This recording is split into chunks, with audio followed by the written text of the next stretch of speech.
weak process. Your ankles are actually going to feel like, it's the lock of my ankles that hold him. It's not what you want. You want to lock your legs, and then I have my quads that hold him. And now, yeah, you can bring him forward. Look at his knees almost come off the mat. If I just use my knees, the same method, yeah, he doesn't come forward. But if I use my quads, see, it brings him forward almost with his knees off the mat. So we need to use our legs well. That's important. And I oftentimes hear people say, use your legs, use your legs, use your legs.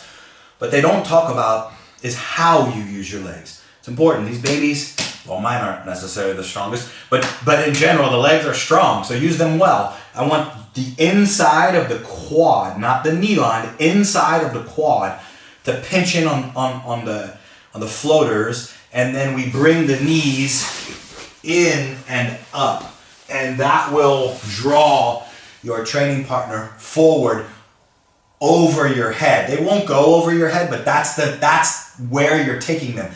You're not bringing them into your chest. You're taking them over your head like a tomonagi, but they won't end up going there because they're locked in your legs. It's not, I don't want to bring him here. I want to bring him forward excessively, and the result of a resisting opponent or training partner will be a happy medium.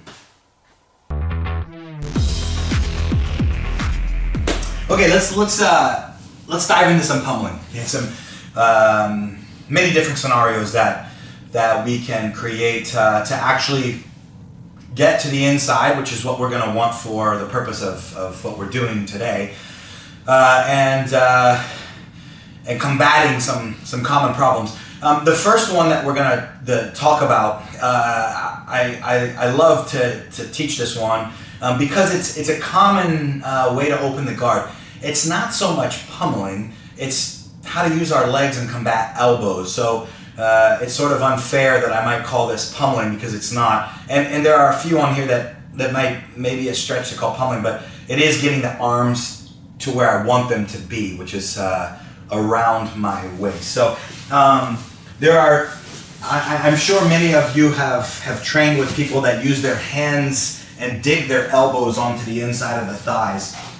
This is a position that I really like to dispel.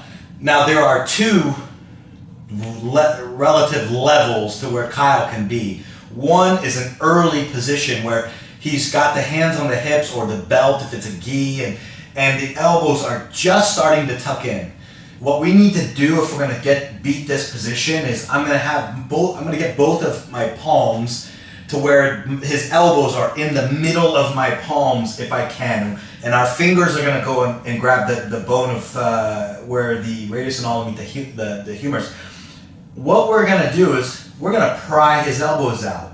But that's not so easy, especially if he's Herculean like Kyle is. So when we want to pry this elbow out, we're going to create a shake. Okay? We're going to start shaking or pumping my legs. And as I shake or pump my legs, what's going to happen is it's going to attack the small stabilizers of the shoulder and the small stabilizers of the lat, and it's going to be exceptionally hard for anyone to keep their elbows pinned into your thigh.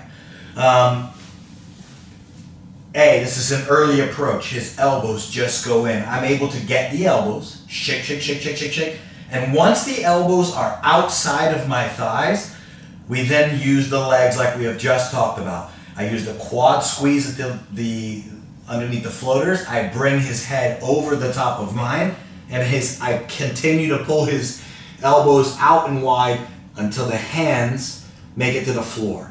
Once the hands make it to the floor, now I'm coming back up and I'm going to go head control, and I'm going to start to angle off the ground, and this is when we can start going into our subsequent attacks, whether it is our Williams guard or whether it's an overhook or whether it's clamp guard. Okay, we have all this scenario. So we'll look again at elbows are inside my legs and they just get there. So I have the wherewithal to see him. I have the wherewithal to get underneath the elbows, and then we're going to shake, shake, shake, shake, shake. The elbows come out. I squeeze the quads, and we don't bring him into our chest. Bring him over our head. The result will be he will fall into my chest. Once he's here, we've now made our angle off the floor, and we can start looking to overwrap our leg, overhook his arm, or go into clamp guard scenarios with our elbow and far knee. Second one, because there are I mentioned there are two stages to this. So the second stage is you have a guy that's dug in. You waited quite a while.